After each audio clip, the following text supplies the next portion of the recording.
Welcome to this special joint edition of the Consumer Finance Podcast and the Regulatory Oversight Podcast.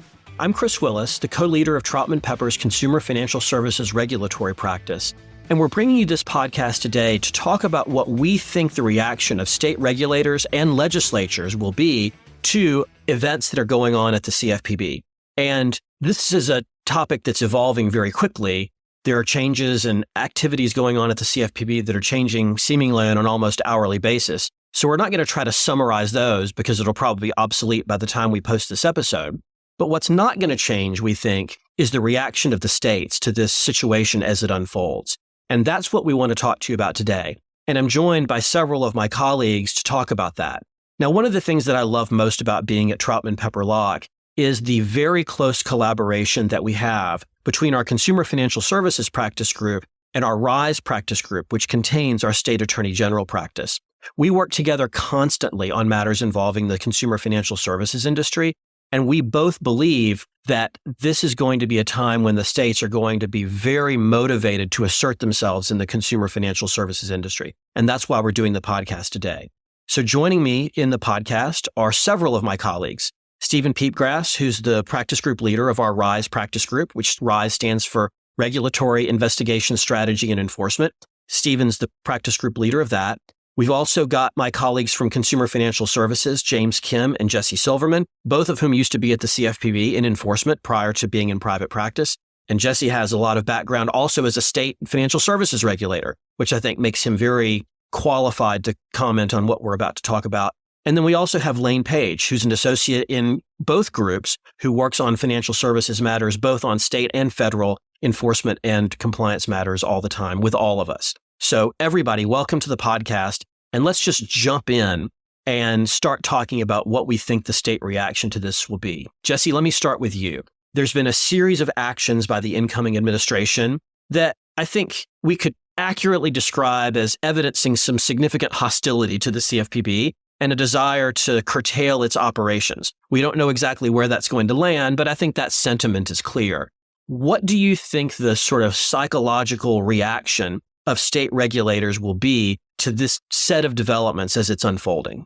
Hostility is a very politically correct way to frame this narrative. But yeah, thanks, Chris. So having lived through several cycles now, I was a state regulator for many years. I was a state regulator while the feds were controlled by the Republicans and when they were controlled by the Democrats. I then was a regulator at the CFPB in the early days, obviously under the Democrats. I was then in-house general counsel when the CFPB was controlled by Republicans. So I have seen every single version of this life cycle.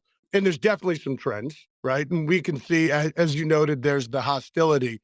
So the question is, what do we think the states are going to do? And I can tell you, having lived through it and been a state enforcement attorney, there's definitely a strong appetite to pick up the slack that everyone expects the CFPB to leave behind. As I've seen over, 25 years, regulation tends to hit a stasis, a steady state. It's more a function of who is engaging in the regulation, right? When it's the CFPB, you see the states fall back. When the CFPB falls back, the states come forward. And look, let's be clear, they don't call AGs aspiring governors for nothing, right? Those state AGs, they're looking to make a name for themselves, many of them. They're going to be aggressive, and this is going to be among the best platforms that they have to do that. So I expect that we're going to see a lot of action. And same thing goes with many of the state banking regulators. And I'm sure we'll touch on this later as well. But same with the state legislature, right? The state legislature, they're not immune from politics either. So they're going to see a weakening of consumer protection as their invitation to step in and fill that void. And they can just pass laws. Right? They're not issuing guidance. They're not doing rules. They're just going straight statutory change. So we are going to see that. Yeah, and I think, Jesse, to underline your point, the roughness of some of the treatment of the CFPB that we've seen in the first few weeks of the incoming administration, I think will add even greater urgency to the state's motivation to act in this area. And you can already see it in their public statements. Absolutely. And Chris, I should add one important point, which is the outgoing administration at the CFPB. They knew this full well, right? So this is not a surprise to anyone that this brand of the CFPB was going to be a little more curtailed. So they left the states with a very, very explicit roadmap on how the states can leverage Dodd-Frank and can leverage the CFPB and the work that they do. So that is a absolute roadmap. There is no mystery to this. This is not us looking into the crystal ball. This is something they explicitly did for the states. Yeah. And so let's talk about what that plan may look like in execution. And you mentioned, Jesse, attorney generals, the state financial services regulators, and legislatures. Let's take each of those and talk about what the state actors may be able to do. Stephen, you are the one who leads our RISE practice group, which includes what I consider to be the best state attorney general practice in the country. It was a huge attraction for me and our team when we joined Troutman now 3 years ago. So talk to me with your familiarity with attorneys general, their priorities and their options about what you think we may see from them over the next few years in response to a weakening of the CFPB. Yeah, thanks, Chris. I think we will absolutely see the AGs serving sort of this gap-filling role. They talk about that themselves. And at the staff level, the AG senior staff and line lawyers have been working hand in hand with the CFPB on many of the investigations. You see information sharing and really joint efforts by both working together. And because of that, I think you'll see somewhat of almost a seamless transition from the CFPB to the states. And as Jesse referenced, just in January, the CFPB issued its report on strengthening state-level consumer protection. That's a roadmap for the states. The AGs are clearly following that. The other thing I think we look at each state is unique in many ways, but there are some usual suspects that are more aggressive than others. And especially the Democratic states, I think you'll see doing a lot of this, what they perceive as gap filling. So you'll see Massachusetts, Pennsylvania, New York, New Jersey, California, Illinois, DC, all stepping up efforts in the consumer protection space. And specifically when it comes to financial services, which, to put in another plug, is one reason why we were so excited to have you join us a few years ago, Chris, really bolstering both the subject matter expertise and the venue expertise that we bring together. I think it'd be interesting to hear from James Kim a little bit in speaking to one of the issues you mentioned about Dodd-Frank and the role of AGs in actually enforcing under that. Thanks, Stephen. So I'll do the drier kind of brief legal part of this discussion. I think a lot of people already know that state AGs under Title 10 of that Dodd-Frank have the right to bring federal claims in federal court in addition to enforcing their own state laws. So it's a little bit of a refresher there, but I think there's a misperception out there that state AGs are limited to bringing UDAP claims in federal court, when the reality is they can bring federal claims to enforce any of the federal consumer financial laws, the 18 statutes that the CFPB owns and enforces, as well as their enabling rules. And so I just want to remind people of that and just kind of call out what the legal basis is for that, right? So under Section 12 USC 5481, right, there's a definition of federal consumer financial law, which includes all of the enumerated laws and their enabling rules. Now, if you connect that with the section that gives state AGs authority to bring lawsuits, which is 12 USC 5552A1, it explicitly says they can bring CFPA claims in federal court for violations of federal consumer financial law. So that's how they sweep in all of those other statutes. And we've seen, for example, the New York Attorney General plead, and these are public documents, in complaints filed in federal court, for example, a Reg E claim under the Electronic Fund Transfer Act, right? So they bring a Reg E claim. It's styled as a CFPA claim, right? Because they have to kind of go through this statutory provision in Dodd-Frank, but it's really a derivative claim. It's an EFTA Reg E claim that is styled as a Dodd-Frank claim. So let's move on. But I just wanted to lay out that there is, I think black and white statutory authority for the state AGs to enforce all of these laws and rules, not just UDAP claims.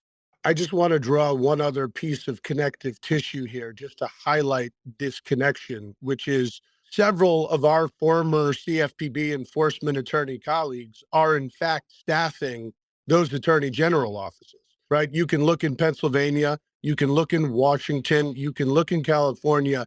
So that connection is direct, right? These are experienced enforcement attorneys at these state AGs.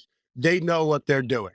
Yeah, New York, Colorado as well, at a high level. So Chris D'Angelo, former CFPB enforcement attorney, is a deputy attorney general in New York, and the administrator of the Colorado Consumer Credit Code is a former CFPB attorney. And they've been at those state agencies for several years now, like nearly a decade. So we know that the state attorneys general have a lot of legal authority under their state laws and under Dodd-Frank to do a lot of enforcement with respect to the financial services industry. And we would anticipate, I guess, Stephen, that we're going to see an outpouring of that enforcement, both by individual state AGs and by consortiums of multi-states. That seems reasonably likely to you, doesn't it? Oh, absolutely, Chris. The multi-state is one of the AG's most powerful tools, and it's the way that they can bring their leverage to bear on an entire industry across the whole country, working together, connecting dots, and then bringing common claims against a company. I mentioned earlier, Chris, the usual suspects as being Democratic states primarily. One interesting thing that we're following, though, is somewhat aggressive enforcement action, even by Republican states. And I think we may see that amping up as well with the CFPB pullback. And interestingly, I think this is actually connected with the Trump administration and its version of republicanism, which is much more populist than what we've historically seen. Historically, you could rely on Republican states to think about businesses and want to be perceived as being business friendly, a place where you can operate without too many constraints. The Trump Republican Party is a little bit different, and there is a significant consumer protection angle to that. And I think some of the discomfort with CFPB that you're seeing with the pullback is actually a higher comfort level with sending that authority to the states, right? The federalism concern.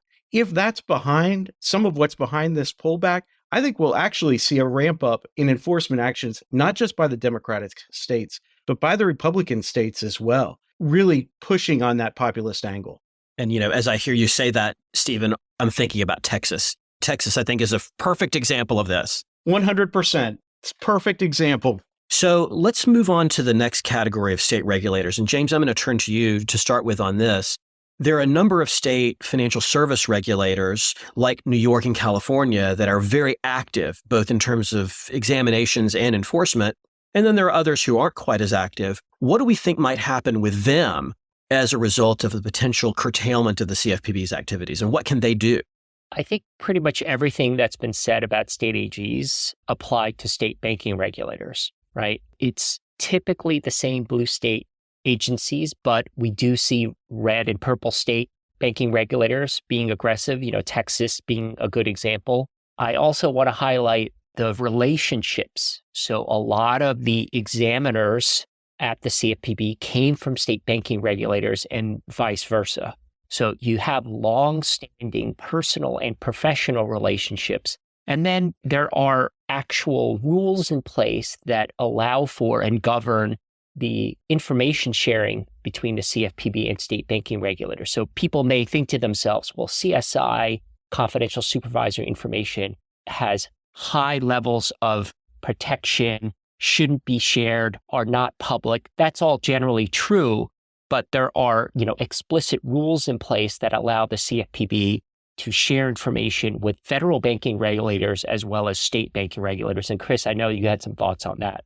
Yeah, and the thing is, we may not think that sharing of information may be very prevalent under a new administration with the CFPB, but it was extremely prevalent over the last 4 years. We had numerous instances where we had state regulators conducting examinations of non-bank clients that were subject to their jurisdiction by agencies like New York Department of Financial Services or California DFPI, where it was clear that the most recent CFPB exam of that entity had been fully disclosed to the state financial service regulator, to the point that the states would issue supervisory letters or reports of examination that verbatim copied the list of MRAs that the CFPB had given that entity in the prior exam. Or they asked exam questions where they would copy and paste those MRAs and say, what have you done to clear these or comply with these? And so Jesse mentioned the playbook, as did Stephen, of preparing the state regulators to sort of take over following a potential curtailment of the CFPB.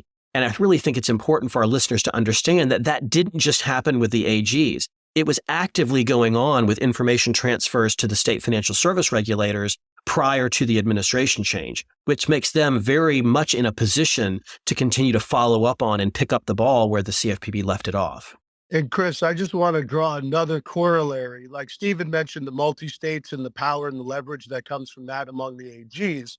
But one of the aspects of state regulation that's changed very much over the last, let's say 10 to 15 years, has been multi-state coordination amongst the bank regulators as well. I was part of a team at CSBS, the Conference of State Banking Supervisors, called Vision 2020, which was designed to sort of harmonize and make state banking regulation a little more efficient. And through that process, they've really started to work together in ways that they didn't previously. You could see that with multi-state money transmitter exams. These are things that didn't happen before. So even the connective sharing tissue amongst the states themselves has increased substantially over the last several years. So let's pick up the third sort of leg of our tripod of what the states might do in reaction to events at the federal level, and that's the legislative front. Lane, I want to bring you into the conversation at this point. There's a lot that states have been doing and might do with respect to legislation. Why don't you talk to the audience some about that? Yeah, thanks, Chris. So I think an important point to note is that legislatures can move pretty quickly, can move without a lot of resources, which not all states have, to enact new laws that will empower both the financial regulators and private litigation consumers to enforce consumer protection laws. And we saw the CFPB laid out a roadmap for states to do just that by incorporating terms such as abusive into their laws, or by giving the government agencies broader tools, more power to go after financial services companies, and also to allow for private litigation, to allow for enforcement without the need to prove monetary harm. So we really kind of expect that states might respond to this lack of federal oversight by creating new laws that allow enforcement from both consumer protection agencies, but also consumers themselves. And we know that there are states that are pretty good, pretty quick at doing this already, like New York, California, Connecticut, Illinois. But like we've been discussing, we kind of expect a broader spectrum of states to become more active in this area. Well, and the thing is, Lane, like when states start legislating in our industry, we have the phenomenon of them not all doing the exact same thing. So they don't like sit there and adopt a uniform law and like make it easy for industry to comply. There's variations in the state laws based on whatever considerations may exist in each state. So in one way, it's kind of worse in the sense that you've got to have a different compliance approach for every state. Right. I completely agree. I think when the CFPB is very active and other federal regulators are very active, companies can really focus on just complying with federal law because that's what's being enforced. But when these states are coming in enacting all new laws, they're going to have some type of flavor like what the federal laws have, but they're going to vary. They might be broader. So companies might have to apply new restrictions that are state specific on their practices. That is really a lot harder to follow and comply with. Yeah. James, what's your thought on this? Yeah, this kind of fragmented and often inconsistent approach by the states is I think, especially acute with non-banks and fintechs who are trying to innovate and offer, new products and services. So, for example, buy now, pay later, earned wage access, you could just see in state legislation, rulemaking, and guidance, there are wildly different approaches. So I just want to highlight that it's an excellent point, and there's concrete examples that are being played out like as we speak. Okay. So with all of this activity already happening and likely to ramp up with the states, again, with legislatures, with state financial service regulators, and with the attorneys general, Lane, what can industry do to try to keep track of what's going on so that they know the environment that they're operating in? Thanks, Chris. I'll say that there are various sources out there, one of them being Troutman's multiple blogs that we have going on. We have a consumer financial services specific blog, but we also have a state regulator blog. We are constantly tracking what's going on at both the federal and the state level. And we are really now starting to focus, well, we've been focusing, but are placing a more specific focus on state regulators, both AGs and the other financial regulators like New York DFS, California DFPI, and focusing on what they're doing and trying to report back fairly quickly to the industry to keep apprised of what's going on and also to be able to help our clients be able to track what's going on. And Stephen, our monitoring of what goes on at the states isn't limited to just what they release publicly on websites and press releases, is it? That's exactly right, Chris. As you know, we have a team of dozen plus lawyers in our state AG practice who actually go to the state AG meetings all across the country. It seems like one happens at least once a month. In fact, we've got a team of about 6 who are out in LA right now for the Democratic Attorneys General Association, DAGA, meeting. And by attending those, we're able to keep our finger on the pulse of what's going on, what the AGs are thinking about. I know one of the topics of discussion today at that meeting is going to be this pullback at the CFPB and what Democratic AGs in particular can do to fill in the gap. So that's the kind of thing we monitor every day for our clients. And then we weave that into our recommendations that we make for them. And we're often also interacting at those meetings with senior staff who are the ones leading these investigations. So we've got a holistic approach to this that allows our clients to really know what's going on in the industry and take proactive steps to make sure that they're well positioned, avoiding investigations if possible, but if one occurs, putting them in a good position to respond to it. I'm going to close out the podcast by giving each of you an opportunity to talk about what should industry do from a strategy standpoint in light of the phenomenon that we've been talking about for the last roughly 20 minutes. But I want to tell the audience first what we're doing as a law firm at Troutman Pepper Locke about this, because as soon as we saw the result of the election, we knew that something like this was going to happen, and we began planning for it immediately. And so we formed a joint task force, a working group that includes the people on this call and some other members of our consumer financial services and RISE groups, the whole purpose of which is to monitor what's going on with the states and make sure that we're in a position to assist clients with matters with state attorneys general and state financial services regulators. So the people you hear talking on this call are working very closely together to do exactly that. Let's talk now about what industry should do in connection with this situation. Jesse, let me start with you. If you're an industry player, what do you do to strategize for the next 4 years living under the kind of phenomenon that we've been talking about? Well, before I get to the larger strategy, I just want to point out that, as Stephen mentioned, with respect to the AGs, we have similar activity going on with the state banking regulators. In fact, today is the NMLS conference, CSBS, the Conference of State Banking Supervisors annual conference. And we have some of our colleagues down there doing the exact same fact-finding and strategy discussions with the state banking regulators, as Stephen mentioned, with the AGs. So we are covering the whole waterfront there, to your point, in anticipation of what we know is going to happen. Now, taking it more to the strategy, I mean, there's one point, and I don't know that this is really state-specific, but it's an important reminder that I want to make to all clients, basically every company. Examinations are backward-looking tools. So the things that you do today, when you think nobody is watching, that's going to be examined at some point in the future, right? So if the CFPB comes back and comes to life in 4 years, they're going to be examining what you guys were doing today. So don't forget that examinations are backward-looking tools. That's a very important point that lots of people forget. And then with respect to the states, it is, we've talked about this, and having been the GC of a state-based lender, I can tell you that dealing with 50 state laws, it's like running 50 separate businesses. It makes it incredibly challenging. It introduces operational complexity, which of course increases risk. So you really have to stay on top of each of those state laws and those state legislators and what the banking regulators are saying, because to each of those individual state banking regulators, what they say is the most important thing that is being said, right? They all believe that they are their own little kingdom, and to many extents, they are. So you might think, oh, you know what? It's just Delaware. or it's just Connecticut, or there's some other small states. But I assure you, they have lots of power and lots of authority. So you're just going to have to stay on top of it for each of those states in order to run your business effectively.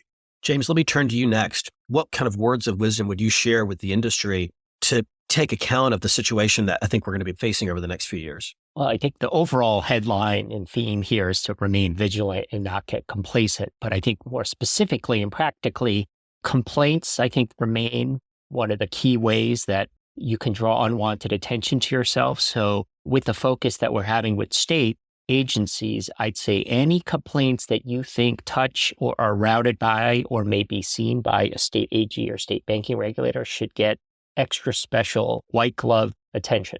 I think that's a great point. Stephen, what's your parting comment for the audience? So I think for many years, companies thought the best strategy was to keep your head down, keep it below the bunker, and hope you don't get hit. That's changed. We're now at a point where you have to have a holistic, proactive strategy for dealing with government regulatory scrutiny at the state level. And it should combine a number of different disciplines in your company. You can't afford to have the general counsel separated from your government relations function, for example. They need to be talking to each other. You need to be monitoring legislation and think about whether you ought to have some sort of a lobbying approach, particularly if it's legislation that could affect an entire product line. So the GR and GC functions need to be talking compliance, investigations, litigation. Think about it holistically. That's how we set up our practice for that very reason, because that's the approach companies need to take in situations like this. I mentioned changing from the keep your head below the bunker mentality. If you know that your industry is a focus, if you know that whatever business line you're rolling out is unique, novel, likely to draw scrutiny, consider having an offensive strategy where you actually go to these meetings, introduce yourselves to the regulators, and explain why your product is really the gold standard in the industry. There are a lot of creative ways to avoid scrutiny or position yourself well if an investigation is going to occur. So would love to talk with you if you're in the industry and thinking about this. We do this for a lot of different clients. And when you have a good story to tell it. Don't let that story be framed by someone who's really out to get you. So that would be my advice. Yeah, thanks, Stephen. And I'm glad you mentioned the government relations aspect of it and the legislative angle, because it gives me an opportunity to remind our listeners that not only do we have preeminent practices with state attorneys general, and we have a lot of connections and a lot of experience with state financial services regulators, we have a government relations team here at Troutman Pepper Locke as well. It's called Troutman Pepper Locke Strategies. They specifically do lobbying at the state level for financial services companies. And so that's part of the overall service offering that we can give to clients to do exactly, Stephen, what you just suggested. I always tell clients, if the first time the AG or the regulator is hearing from you is when you've responded to a subpoena, you are starting in the wrong position. Like, you want them to know you and like you, frankly, before that day, not after. That's great advice. All right, Lane, I'm going to give you the last word in the podcast. What would your parting thought be to the industry in response to the state activity that we're foreseeing? Thanks, Chris. So I think here we're used to seeing kind of the same themes from the CFPB over the last 4 years and similar themes from the state regulators. But now that the CFPB and the rest of the federal government are probably pulling back, and state attorney generals and other regulators are going to come in and pick up the slack is our expectation, we aren't quite sure of what areas they're going to focus on, if it's going to be the same things they've been focusing on the past 4 years, or if they will take a new approach to what their priorities are. So I think it's important to not just stay apprised of legislation, press releases, but also to stay in touch with other people in the industry, with attorneys who are experienced and who work with other companies in your industry, and stay in touch with other counsel at competitors to know what is going on behind the scenes, to know what's being focused on during exams, during investigations, and to be prepared to respond to that in the future if you become a target at some point. Well, and frankly, the consumer advocates too, Lane. I mean, the consumer advocates, what they complain about today is what regulators are investigating tomorrow. We've always found that to be true. It was certainly true of the CFPB during the last 4 years, and I think it will continue to be true with respect to the very direct line between consumer advocates and certain of the state attorneys general and state financial services regulators. So I think it's important for that to be part of people's sort of assessment of the state of play as well. Well, gentlemen, I want to thank all of you for being on the podcast today. I want to thank the audience for listening and also urge the audience to subscribe to both of the blogs, the Regulatory Oversight blog that's maintained by the RISE Group and Consumer Financial Services Law Monitor that our CFS group puts out. And just know that by subscribing to those blogs, you're going to see that we're monitoring what's going on at the state level very carefully and reporting on it as quickly as we can. We're going to stay tuned to see what happens at the federal level, but let's not take our eye off the ball of what's going on with the states, because there's going to be a lot of action there over the next 4 years. Thank you all for listening. Copyright Troutman Pepperlock, LLP. These recorded materials are designed for educational purposes only. This podcast is not legal advice and does not create an attorney-client relationship. The views and opinions expressed in this podcast are solely those of the individual participants. Troutman does not make any representations or warranties, expressed or implied, regarding the contents of this podcast. Information on previous case results does not guarantee a similar future result. Users of this podcast may save and use the podcast only for personal or other non-commercial educational purposes. No other use, including without limitation, reproduction, retransmission, or editing of this podcast may be made without the prior written permission of Troutman Pepperlock. If you have any questions, please contact us at troutman.com.